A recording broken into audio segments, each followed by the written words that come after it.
What is up, YouTube? Four Leaf Cards here. Hey, thanks for clicking. Today we're doing a video response for Teaford. I love his channel.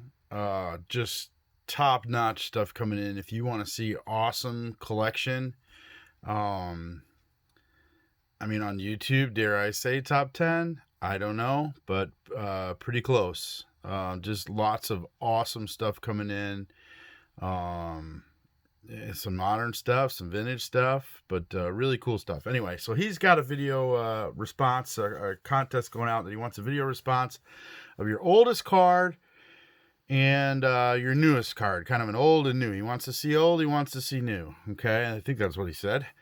And I thought that to be, at face value, okay, get your old one, get something that you just got, maybe a new one. And some people don't open new, so that could be an interesting take. So I've got a couple takes on it because I think it's an interesting question that can be answered a couple different ways and tells your collecting story a little bit. So this might be a little bit longer video than you think, but I appreciate you if you stick around and listen to it, because we're going to go through a couple different things from my childhood and everything. So here we go. Let's get started. So I had a hard time finding an old card because most of my stuff, as probably a lot of you, maybe not all, but started collecting in the 80s. That's kind of my vintage. And so anything before that was, as a kid, pretty much impossible to get. You had to have money for that stuff. And man, did I remember wanting that Rickey Henderson rookie, and it was just so far out of reach, it wasn't even a question. So my collecting started basically in 87, and got really hot in 88 and 89, and then it was going pretty good probably in 90, 91, probably slowed down, and then eventually stopping in 94. So a lot of my cards were in that time zone.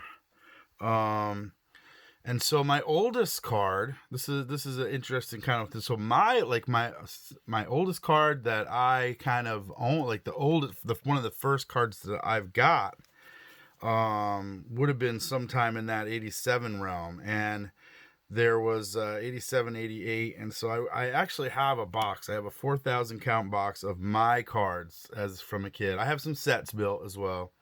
So I rummaged through my childhood box, and I picked out a couple. So here's a couple of these McGuire Rookie Cups cards, and I cannot. They're in horrible condition. I mean, they're not really that bad, but there's some ding corners and whatever. I cannot tell you the amount of jockeying and trading I had to do to get these McGuire cards. I don't know what they're worth nowadays, 25 cents, but that's a pretty cool. So this is like on the bus trade, man, to get 3 of them bad boys. Holy moly. Meanwhile, they were printing like 1,000 million quadrillions. But anyway, so I went back in the box, and there's a couple here that I just love, and I'm going to show them to you. So this is an 86 Mickey Hatcher. Look at that thing beat up. Creases, edges, corners, scratches, whatever. No stains, I don't think, so we're good there. But man, did I love that card. And I couldn't have the Ricky rookie. Try saying that fast 3 times. But I got some of these earlier 80s Ricky cards, and I remember getting those too. Those were pretty cool to have. Here's a 79 Red Sox prospects. That one I picked up as a kid. I remember having that one. And this is kind of the big one. Okay, this is probably the oldest card I had originally. And it's my first Mickey Mantle. And it's got a little crease in there, and it's got ding corners. It's got a stain, but it's from the 77 Renata Glasso set. That's my first Mickey Mantle card. Not truly a real one, but real enough to me. And that's about as old as I had, 77. Just a side note, we're gonna open this up on camera too. Look at this thing; it's all scratched up and whatever, but the cards look good in there. But this is about when I stopped collecting. This 93, 94 Flair. Look at that. I hope there's some gems in there, but we're gonna open that up another deal. So so that's kind of as old as I got in my early collecting days. Now, since then, things have gotten different, right? Because I've got a job and I've got friends now that do lots of vintage stuff, and so I have a couple things that I wanted to show off. And I'm not deep into this. It's one of my actually. You look at my goals here. One of them was something pre-war. Now I've satisfied that, but it's not a traditional baseball card. So, actually, I think I picked this one up this year. So this would be technically pre-war, I believe. But anyway, this Teaford is from Rick over at Vintage Oddball Cards. Now he is not, what a collection he's got, but this guy here is not a card, so I'm not sure it qualifies, but I believe that's 1918. Rick might have to chime in if I'm wrong, but these are the two other ones I have. I got a couple of 51 Bowmans, but this Sam Jethro, the story of him, he's basically kind of right behind the guy to break the color barrier, and didn't he kind of let it slide, but really cool story there. And I want to say Don't Call My Wax Junk had told that story, and I went out and got that card, so pretty cool there. So that's 51, and then this is probably going to take the cake for my oldest baseball card, and it's a Lou Finney. It's actually in really good shape, I think. It's a play ball from 1941. Obviously the Red Sox for my collection. And I'd say it's in pretty good shape for 1941. So, and I think I did pick this up this year, if I remember correctly. So this might classify as kind of pre-war too. So that's it. I don't have a whole lot of old stuff. I wish I had more of it. I'm starting to get into it. I mean, some of it's pricey, especially if you want a halfway decent grade, or I'm not graded, but good quality raw. And so that's kind of the old side of things. And for the new side of things, boy, I'm cracking wax. So, we got plenty of Tops update that Little Leaf and I have been cracking and doing that. But what I decided to do here is really take you on the new stuff.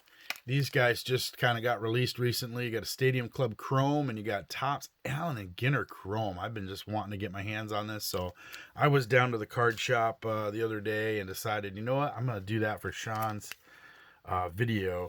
The other thing I found, so we're going to do this too, because they're real quick hitters, but Aurora, 98 Aurora and 93 Pacific. I found some of these packs here. And we're going to open up those too, because it's going to be like new, old stuff, from the 90s. Man, oh man, oh man. Okay, so we're going to do the 93 Pacific. This is what comes of it. So trading cards since 1968. So there's a little thing there. And keep in mind, Pacific did not have an MLB contract. They couldn't use the logos, but because they were selling to the Spanish market, so you can see it's all in Spanish, they were able to get that Spanish market, so everything's in Spanish. So here's a Ryan Sandberg. That's pretty cool. So we got a Hall of Famer right out of the gate. Tim Raines. Oh my gosh, Jose Rio, Rod Nichols, and Tony Phillips. So I'd say we won on this pack. Nice Sandyberg. We're going to take that. All right, let's take a quick look at this 98 Aurora. Here's the back. So this is Pacific, and these should be pretty good. Oh my gosh. Holy moly, right out of the gate. Nomar Garciaparra. That's for our PC. We PC Nomar. So that's a win. Holy lucky pack. Holy lucky pack. Let's flip these around here. There's a Brett Tomko. I can't believe we just pulled a Nomar. Roberto Hernandez for Tampa. Ray Ordonez. These are thick cards. Greg Jeffries, man, super hot. Super hot. I mean, his 89 Topps was another one that I had to jockey for. Holy cow. And Will the Thrill. I love Will Clark. Good guy right there. So there's some new old stock from the 90s, but here's the showstopper. Let's do the Stadium Club Chrome first. I'm saving that Ginner for that because I am a big Ginner fan. I just love it. Okay, now these I'm not even going to try to touch here because they're going to be beautiful and shiny. Oh, they got the dimpling on there. So it provides a little texture. I like that. It's kind of like one bubble up top and one bubble down the bottom. Okay. These things are already getting dusty. Holy cow. Let's take a look at this. Matthew Boyd. So get the dimples in there.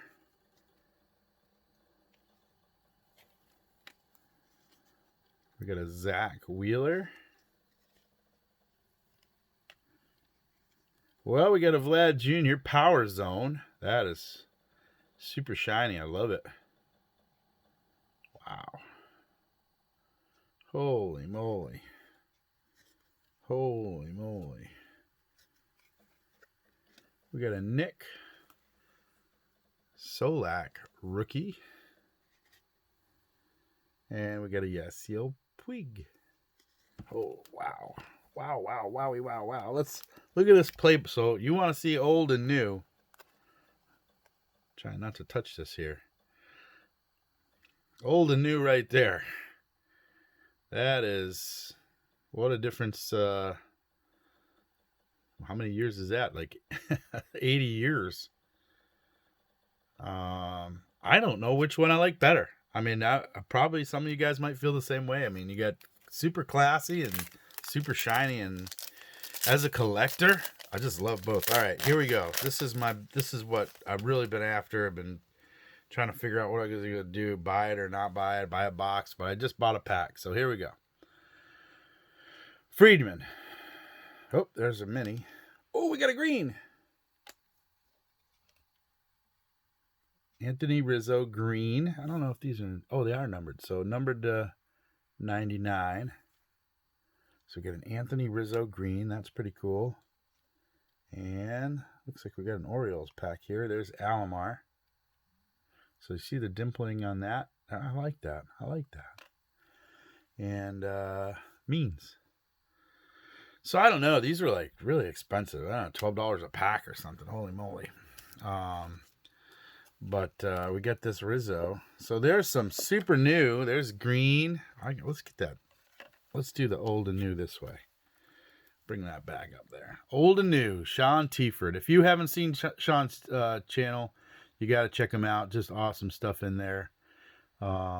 Certainly appreciate the contest and some of the videos that everybody's putting out there. Just beautiful stuff. Old and or new, whatever. Let's be honest. Baseball cards are pretty cool. So, hey, if you guys are open anything, best of luck to you. Don't forget to collect to connect. And have an awesome day.